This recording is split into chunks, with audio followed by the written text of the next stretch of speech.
Porque nós estaremos lendo mais à frente agora, a partir do 37, versículo 37 do capítulo 24.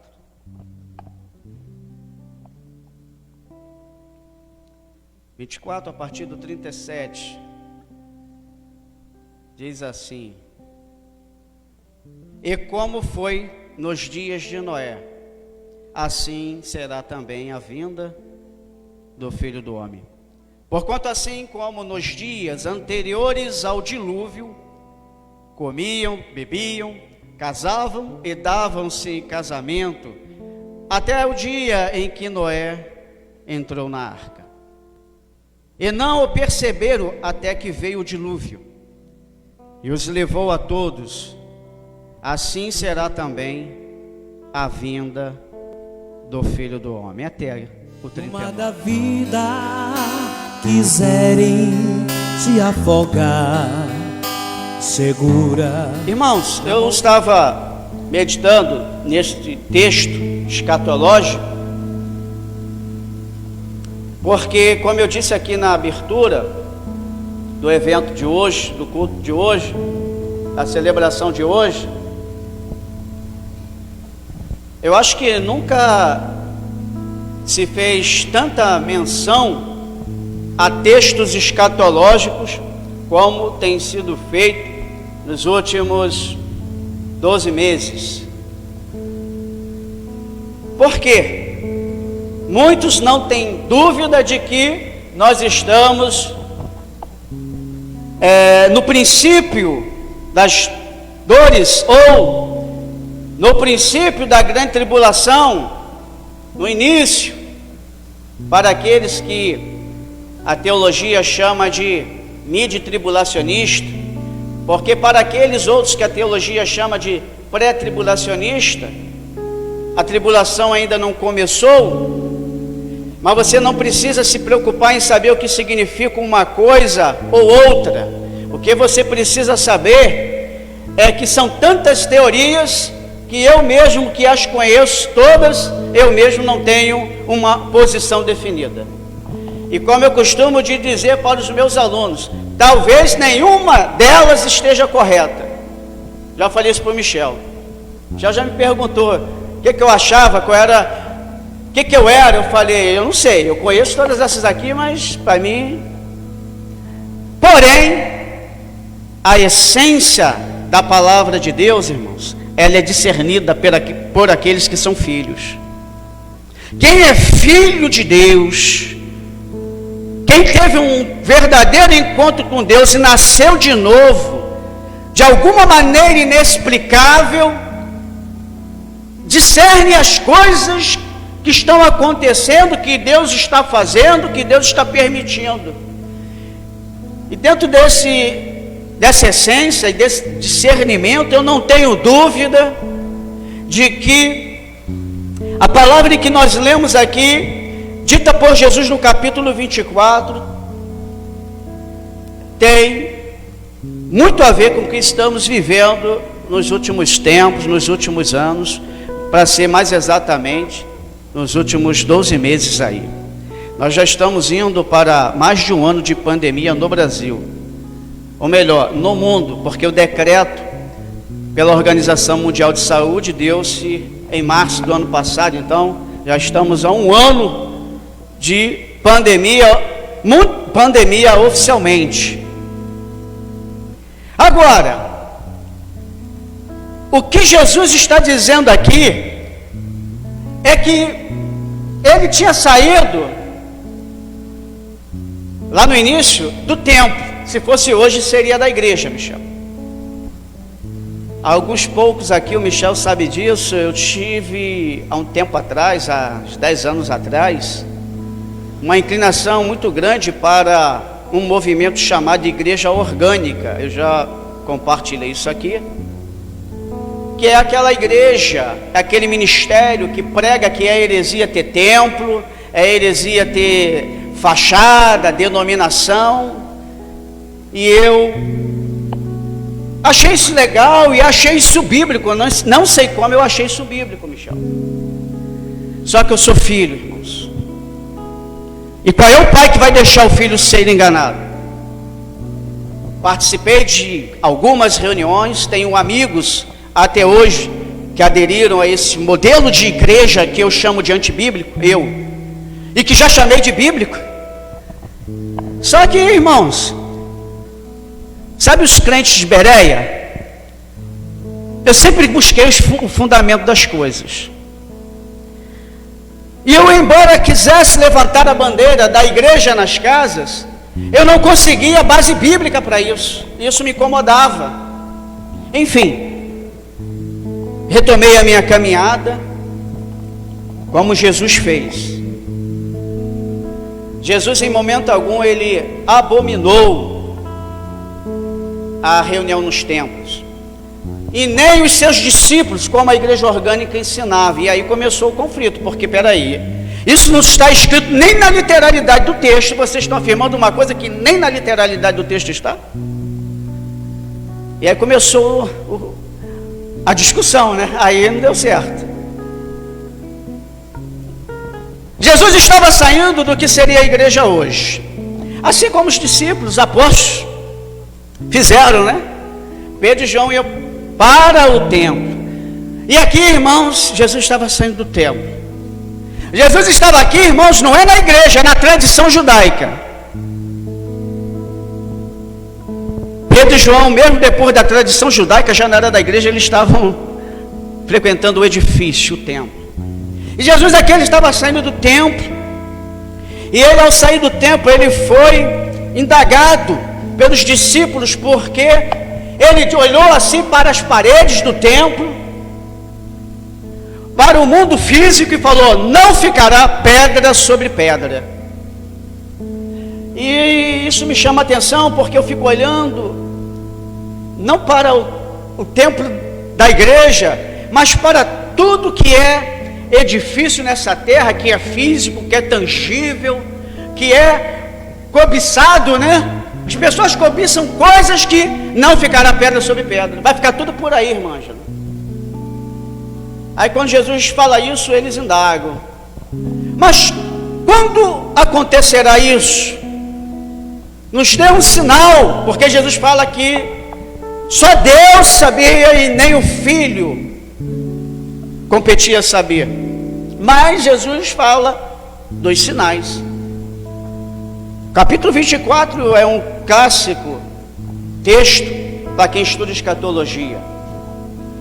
E dentre tantos sinais aí que nós podemos estudar na Bíblia, Jesus faz essa analogia aqui: aos dias do dilúvio. Jesus faz uma analogia aqui ao dia que foi necessário o mal, porque o dilúvio foi um mal necessário. Talvez essa pandemia seja um mal necessário. E agora, nas minhas palavras, para mim é um mal necessário, como o dilúvio. Para mim, agora é Alexandre que está falando. Mas voltando à palavra de Deus, que o que importa é a palavra de Deus, não é a minha opinião. O que Jesus está dizendo aqui nessa analogia, que como nos dias do dilúvio, o mal foi necessário, o dilúvio foi necessário, irmãos. Porque quem conhece o contexto, Jesus está dizendo que os dias de hoje são como os dias do dilúvio. Por quê? Para quem conhece a história lá no capítulo 6 de Gênesis, sabe que a maldade estava se multiplicando de uma forma desenfreada. A desumanidade, como hoje acontece, porque nós falamos de empatia mais uma vez, eu falei aqui na abertura do culto, mais uma vez, empatia, que hipocrisia é essa? Não existe empatia, coisíssima nenhuma, é uma hipocrisia das celebridades que estão na mídia falando isso, é uma hipocrisia de muitos que estão nos púlpitos aí falando isso, mas não vivem isso, porque o que nós temos visto é um desamor, um desafeto, que é exatamente o contrário do que é ou deveria ser a empatia. Hoje, como naquela época lá de Gênesis capítulo 6, porque Jesus está fazendo a analogia lá, aos dias anteriores ao dilúvio, o desprezo, a promiscuidade, irmãos, que estava se multiplicando, né, irmã Ângela? Olha para os dias de hoje, os valores morais em declínio, a promiscuidade, o desprezo, o desamor, não muito diferente do que naqueles dias. É isso que Jesus está falando. Olhem, quando chegar esse dia, iguais aos dias anteriores do dilúvio, será necessário o dilúvio, será necessário o dia mau.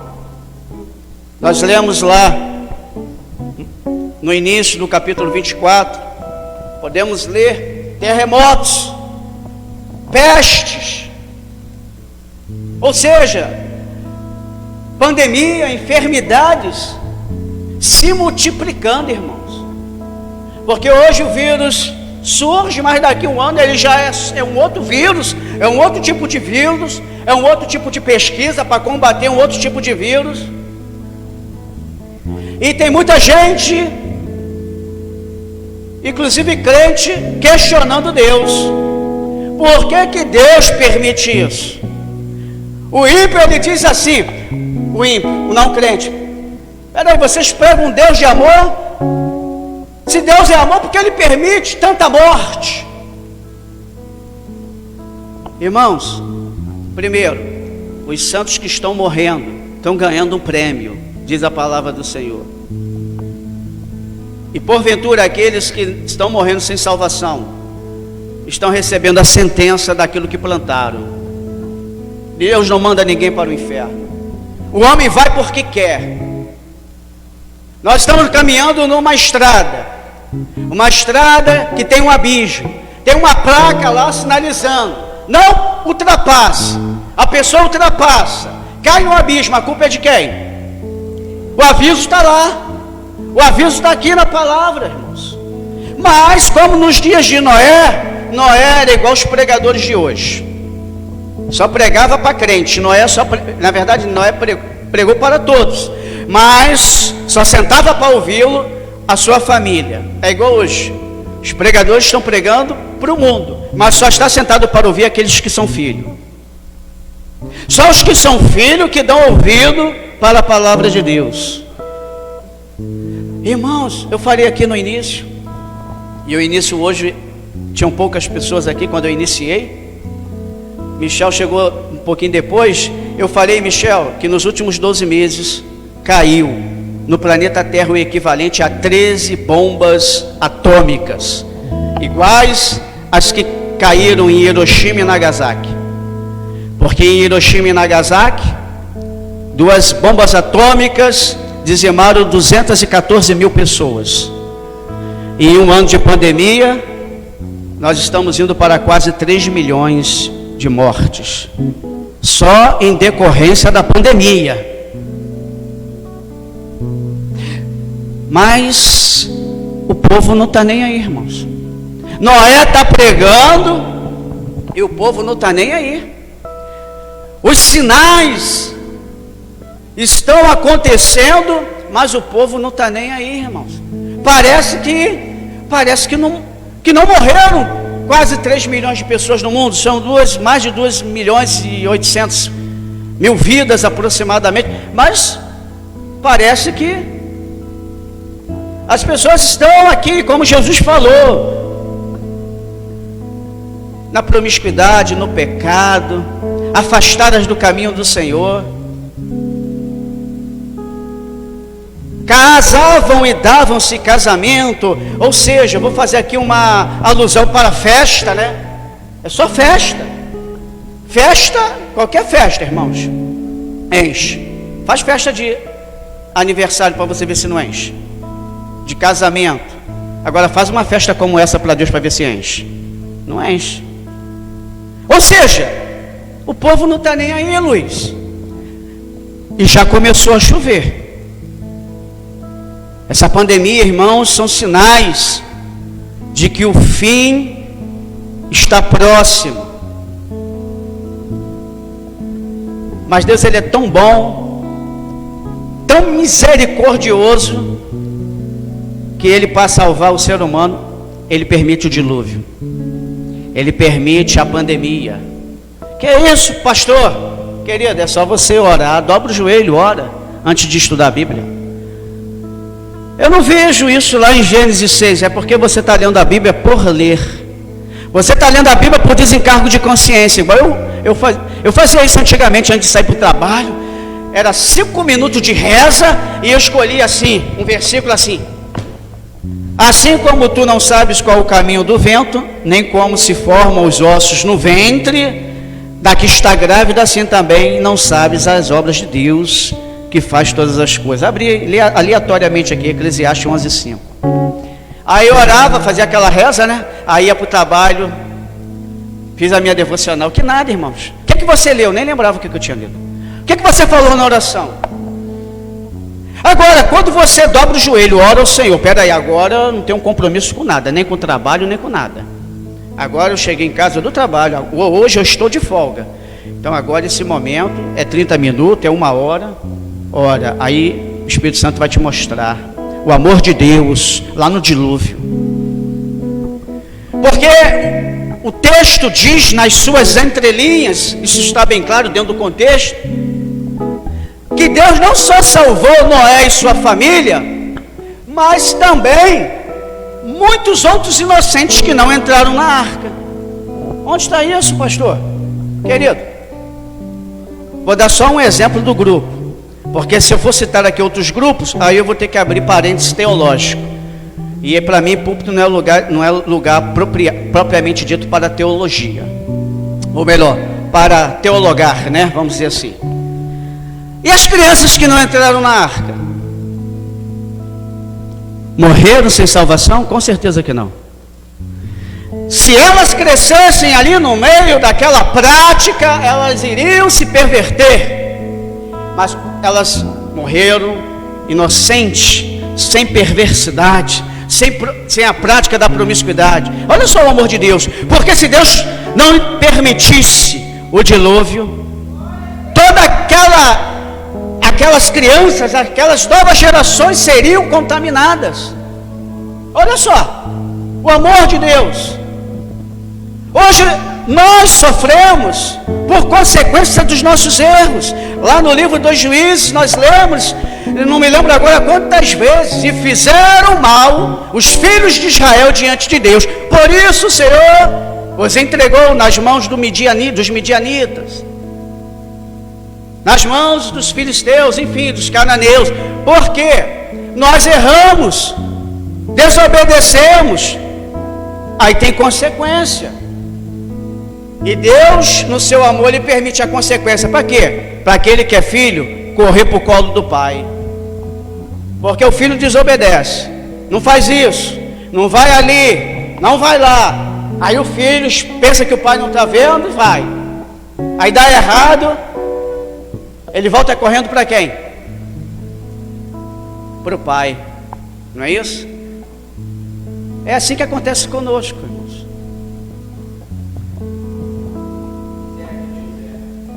Eu lembro do pastor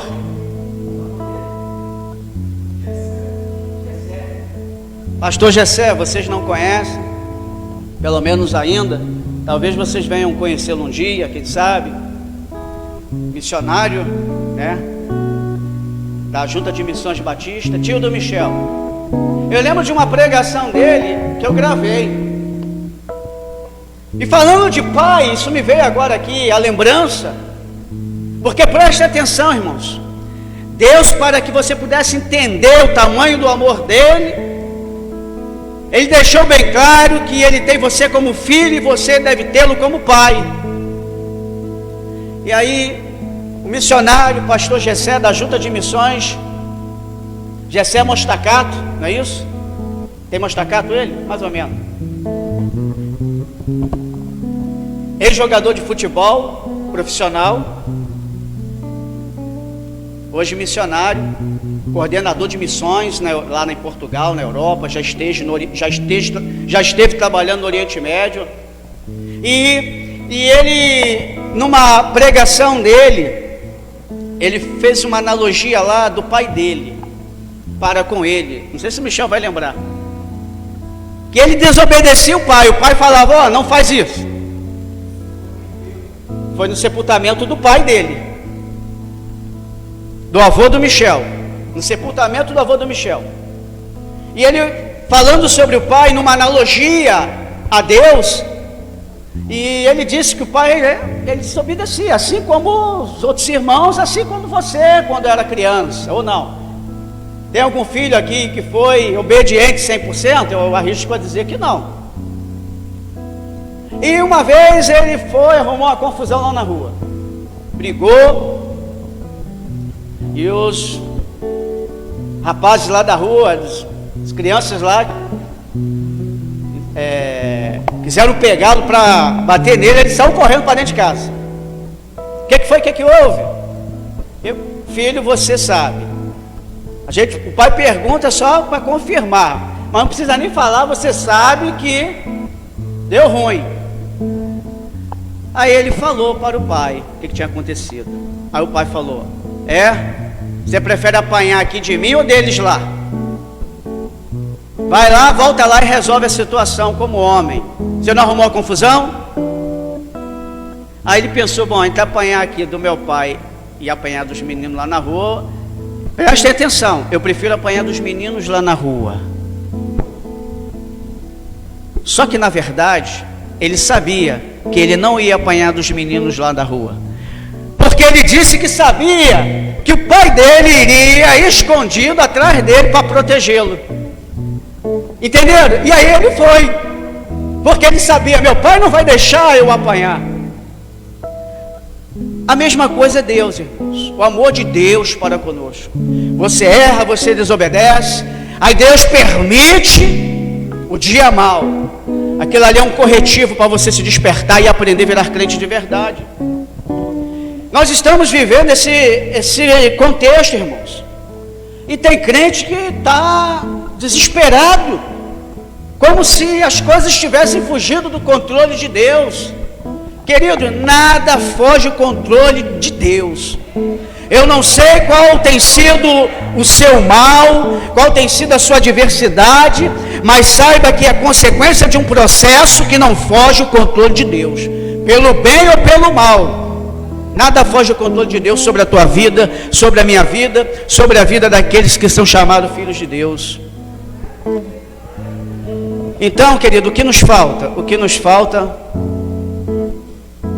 para...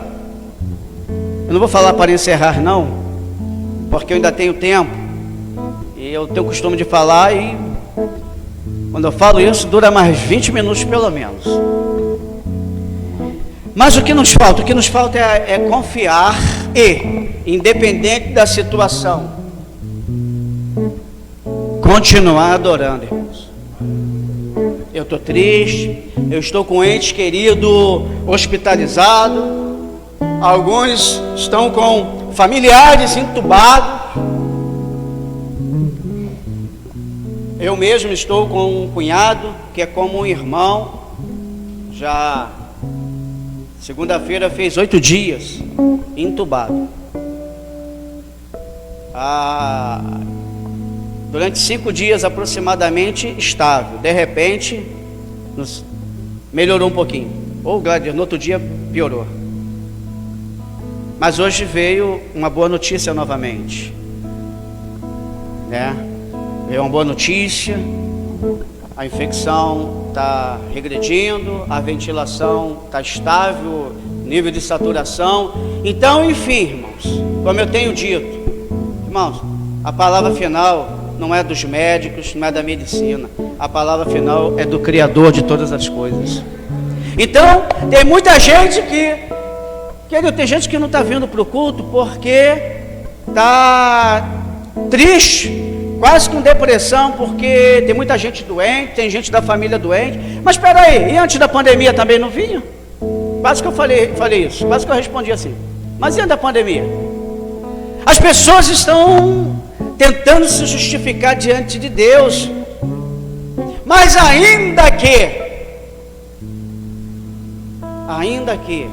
como lá escrito em Abacuque 3, ainda que a figueira não floresça, irmãos, ainda que não haja fruto na vide, ainda que o produto da oliveira minta, ainda que os rebanhos, desapareçam e no campo não haja mais mantimento, todavia, ou seja, mesmo assim, eu adorarei, exultarei, louvarei o Deus da minha salvação. Ainda que eu esteja cansado, desanimado, muito calor, Deus é digno de uma celebração digna de um verdadeiro adorador. Então é 1h30 que eu vou esquecer dos meus problemas, eu vou esquecer da figueira que não floresceu, eu vou esquecer da vide que também não frutificou, eu vou esquecer dos rebanhos que foram arrebatados, eu vou esquecer que a despensa está vazia, mas é 1h30 que eu vou dedicar a único que é digno de toda honra e toda glória, mesmo diante da pandemia. É isso que Deus espera do filho, de nós, irmãos. E essa é a palavra do Senhor para você, para nós na noite de hoje. Eu quero aproveitar a rica oportunidade de estar na presença de Deus como igreja, irmãos, e orar. Eu quero pedir ajuda aos obreiros, irmã Ângela e Michel, nessa oração, porque, queridos, vê o que está acontecendo, vê se não é assim.